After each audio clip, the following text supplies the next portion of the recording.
TDP అభ్యర్థుల final జాబితా విడుదలైంది. 4 ఎంపీ 9 మంది ఎమ్మెల్యేల అభ్యర్థుల పేర్లను జాబితాలో ప్రకటించారు. టీడీపీ ఎమ్మెల్యే అభ్యర్థుల పేర్లను పరిశీలిస్తే చీపురుపల్లి నుంచి కళా వెంకట్రావు, భీమిలి నుంచి గంటా శ్రీనివాసరావు, పాడేరు నుంచి కిల్లు వెంకట రమేష్ నాయుడు, దర్శి నుంచి డాక్టర్ గొట్టిపాటి లక్ష్మికి అవకాశం కల్పించారు. అలాగే రాజంపేట నుంచి సుగవాసి సుబ్రహ్మణ్యం, ఆలూరు నుంచి వీరభద్రగౌడ్, గుంతకల్ నుంచి గుమ్మనూరు జయరాం, అనంతపురం అర్బన్ నుంచి దుగ్గుపాటి వెంకటేశ్వర ప్రసాద్, కదిరి నుంచి కందికుంట వెంకట ప్రసాద్ పోటీ చేయనున్నారు.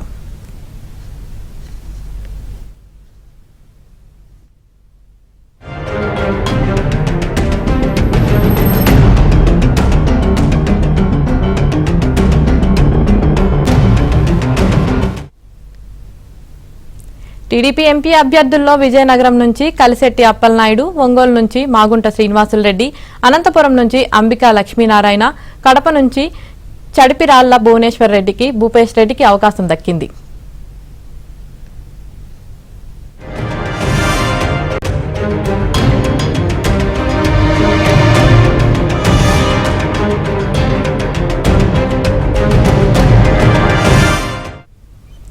టీడీపీ అభ్యర్థుల ఫైనల్ జాబితా విడుదలైంది. దీనికి సంబంధించి మరింత సమాచారం మా ప్రతినిధి పూర్ణ అందిస్తారు. పూర్ణ,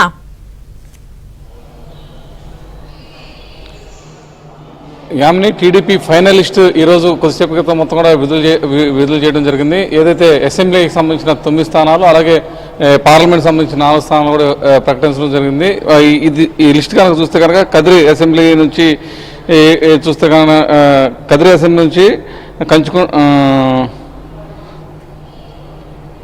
కందికొండ ప్రసాద్కి స్థానం లభించిందని చెప్పుకోవచ్చు. అలాగే చీపురుపల్లి నుంచి కళా వెంకట్రావు, అలాగే భీమిలి నుంచి గంటా శ్రీనివాసరావు, పాడేరు అభ్యర్థిగా కేలా వెంకట రమేష్, కిల్లు వెంకట రమేష్ నాయుడు, దర్శి అభ్యర్థిగా గుట్టిపాటి లక్ష్మి, రాజంపేట అసెంబ్లీ అభ్యర్థిగా సుగవాసి సుబ్రహ్మణ్యం, ఆలూరు అభ్యర్థిగా వీరభద్రగౌడ్, గుంతకల్ అభ్యర్థిగా వైసీపీ పార్టీ నుంచి ఇటీవల టీడీపీలో జాయిన్ అయిన మంత్రి గుమ్మనూరు జయరాంకి ఇవ్వడం కూడా జరిగింది. అనంతపురం అర్బన్ అభ్యర్థిగా దగ్గుపాటి వెంకటేశ్వర ప్రసాద్ కూడా ఇవ్వటం కూడా జరిగింది. అయితే పెండింగ్లో ఉన్న పార్లమెంటు ఏదైతే స్థానాలు ఉన్నాయో అవి కూడా టీడీపీ ప్రకటించింది. అయితే మనం చూస్తే కనుక ఏదైతే నలుగురు మొత్తం ఎంపీలను అయితే ఈరోజు ప్రకటించడం కూడా జరిగింది. విజయనగరం ఎంపీ అభ్యర్థిగా కలిశెట్టి అప్పలనాయుడుని ఎంపీ చేశారు. ఎందుకంటే ఆయన హెచ్చర్లో పోటీ పడ్డాడు. ఆయన ఎంపీగా పోటీ చేస్తున్న పరిస్థితి నెలకొంది. ఒంగోలు నుంచి అయితే ఎంపీ అభ్యర్థిగా మాగుంట శ్రీనివాసులరెడ్డి, అలాగే అనంతపురం ఎంపీగా అంబికా లక్ష్మీనారాయణ, కడప నుంచి ఎంపీ అభ్యర్థిగా భూపేష్ రెడ్డి, వీళ్ళందరూ కూడా ఎంపీ చేయడం జరిగింది. ఓవరాల్గా చూస్తే కనుక మొత్తం సీనియర్లు కూడా ఈసారి ఎవరైతే అవకాశం దక్కలేదో వాళ్ళకు కూడా చోటు దక్కిందని చెప్పుకోవచ్చు. ఏదైతే ఇచ్చేర్ల నుంచి మొదటి నుంచి కళా వెంకట్రావు ఆశిస్తున్నారు ఆ సీట్ని బీజేపీ పొత్తులో భాగంగా బీజేపీ కేటాయించడం జరిగింది. ఈ నేపథ్యంలో ఇచ్చేర్లు కాకుండా ఈసారి చీపురుపల్లి నుంచి కళా వెంకట్రావు పోటీ చేస్తున్న పరిస్థితి నెలకొంది. అక్కడ సామాజిక పరిస్థితులు అనుగుణంగానే చీపురుపల్లి నుంచి కళా వెంకట్రావు ఎంపీ చేసినట్టు టీడీపీ అధిష్టానం చెప్తున్న పరిస్థితి అయితే ఉంది. అలాగే ఏదైతే గంటా శ్రీనివాసరావు మొదటి నుంచి కూడా తాను భీమిలి నుంచి అయితే పోటీ చేస్తానని కూడా మొదటి నుంచి ఆసక్తి చూపుతున్నారు. అదే స్థానాన్ని చివరికి కేటాయించడం జరిగింది. అయితే భీమిలి నుంచి కూడా ఎవరైతే గంటా శ్రీనివాసరావు ఉన్నారో ఆయన అక్కడ నుంచి అయితే పోటీ చేస్తున్నారు. అలాగే ఓవరాల్గా చూస్తే కనుక మొత్తం 4 విడతల్లో ఈ లిస్టులన్నింటినీ కూడా విడుదల చేశారు. మొత్తం దాదాపు 144 అసెంబ్లీ స్థానాలకి, అలాగే ఈ పార్లమెంట్ స్థానాలకు కూడా మొత్తం కూడా 4 విడతల్లో మొత్తం కూడా వీటన్నిటిని కూడా ఎంపిక చేయడం జరిగింది.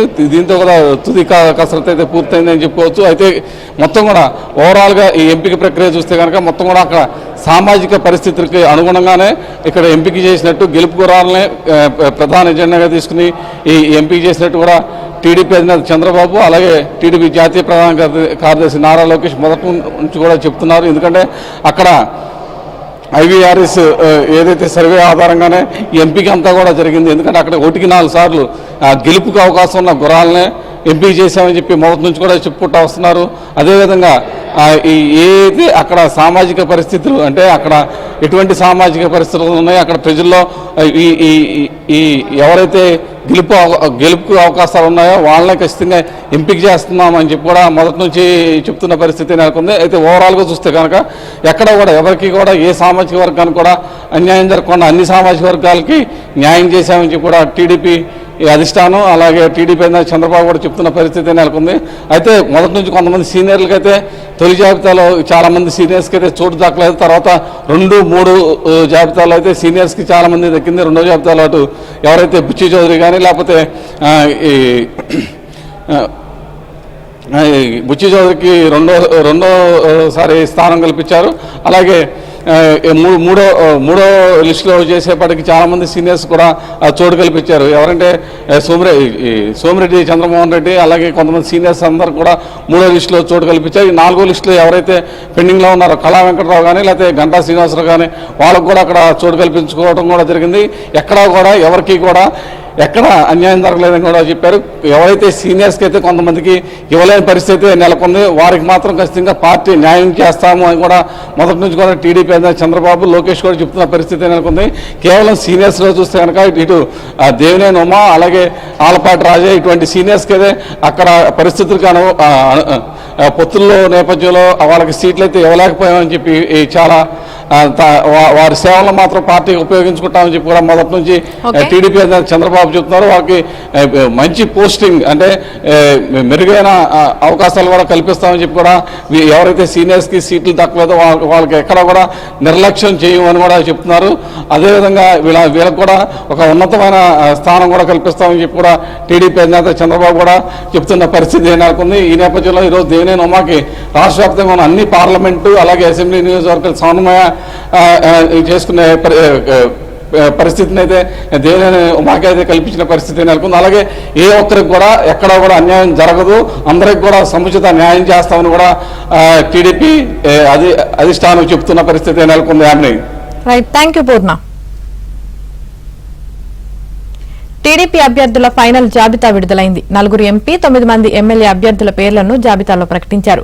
టీడీపీ ఎమ్మెల్యే అభ్యర్థుల పేర్లను పరిశీలిస్తే చీపురుపల్లి నుంచి కళా వెంకట్రావు, భీమిలి నుంచి గంటా శ్రీనివాసరావు, పాడేరు నుంచి కిల్లు వెంకట రమేష్, దర్శి నుంచి డాక్టర్ గొట్టిపాటి లక్ష్మికి అవకాశం కల్పించారు. అలాగే రాజంపేట నుంచి సుగవాసి సుబ్రహ్మణ్యం, ఆలూరు నుంచి వీరభద్ర గౌడ్, గుంతకల్ నుంచి గుమ్మనూరు జయరాం, అనంతపురం అర్బన్ నుంచి దగ్గుపాటి వెంకటేశ్వర ప్రసాద్, కదిరి నుంచి కందికుంట వెంకట ప్రసాద్ పోటీ చేయనున్నారు.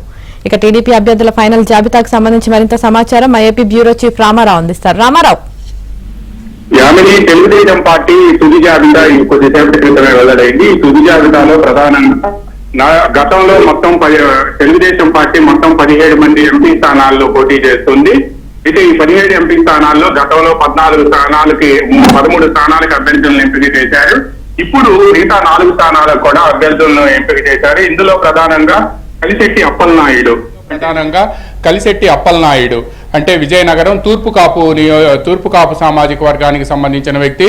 దీంతో ఆయన్ను కలిశెట్టి అప్పలనాయుడిని ఇక్కడ ఎంపీ క్యాండిడేట్ గా అనౌన్స్ చేశారు. అదేవిధంగా ఒంగోలుకి మాగుంట శ్రీనివాసరెడ్డిని మొదటి నుంచి కూడా అనుకుంటున్నారు. ఒంగోలుకి మాగుంట శ్రీనివాసరెడ్డి పేరు మొదటి నుంచి కూడా వస్తుంది. ఆయన పార్టీలో కూడా ఇప్పటికే చేరిపోయారు. ఇక అనంతపురంలో అంబికా లక్ష్మీనారాయణ పేరును కూడా అనౌన్స్ చేశారు. దీంతో పాటు కడపలో భూపేష్ రెడ్డి పేరుని అనౌన్స్ చేశారు. ఎందుకంటే కడప జిల్లా జమ్మలమడుగు నియోజకవర్గాన్ని తెలుగుదేశం పార్టీ పొత్తులో భాగంగా బీజేపీ కేటాయించింది. దీంతో తెలుగుదేశం పార్టీ ఇప్పుడు భూపేష్ రెడ్డి జమ్మలమడుగులో ఇన్ఛార్జిగా ఉన్నారు. అందువలన ఈయన పైగా జమ్మలమడుగు బీజేపీ అభ్యర్థిగా ఉన్న ఆదినారాయణ రెడ్డి అన్న కుమారుడు. అందువలన భూపేష్ రెడ్డిని తీసుకువెళ్లి కడప పార్లమెంట్ నియోజకవర్గానికి లోక్సభ అభ్యర్థిగా కూడా కంటెస్ట్ చేయిస్తున్నారు.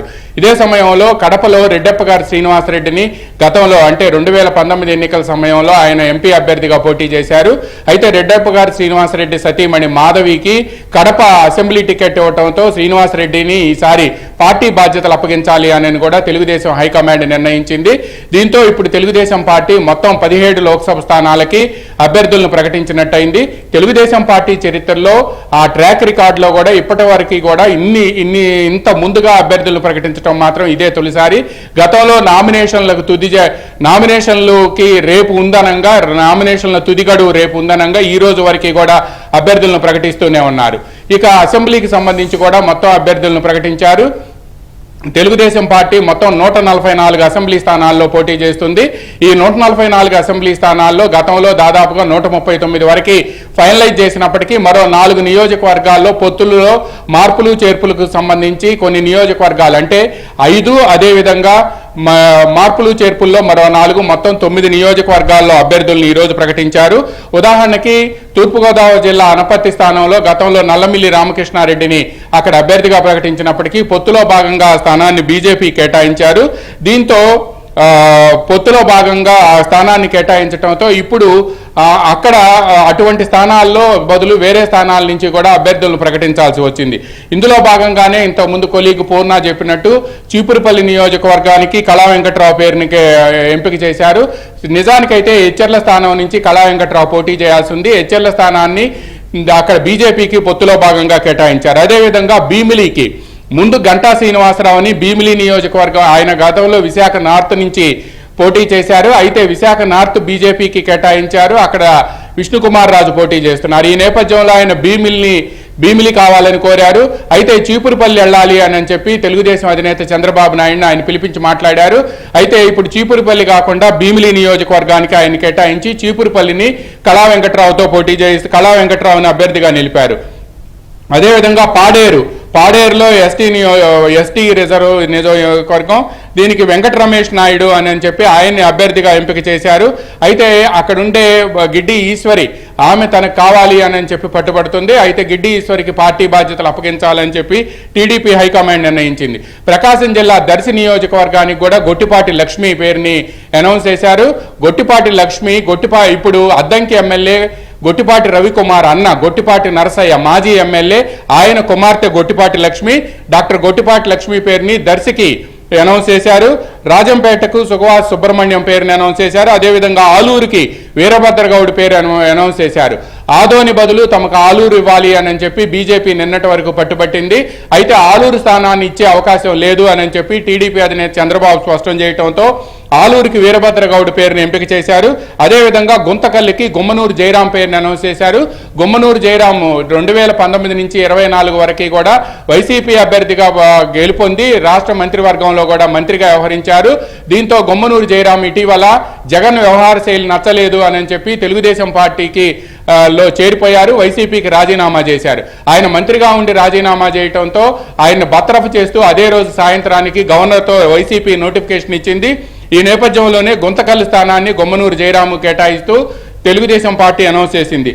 అదేవిధంగా అనంతపురం అర్బన్ అక్కడ దగ్గుబాటి వెంకటేశ్వర ప్రసాద్ అని చెప్పి ఆయన పేరు అనౌన్స్ చేశారు. వైకుంఠం ప్రభాకర్ చౌదరి అక్కడ ఉన్నప్పటికీ కూడా దగ్గుబాటి వెంకటేశ్వర ప్రసాద్ పేరుని అనౌన్స్ చేయడంతో అక్కడ ఇప్పుడు ప్రభాకర్ చౌదరి ఏం చేస్తారనేది కూడా తేలాల్సి ఉంది.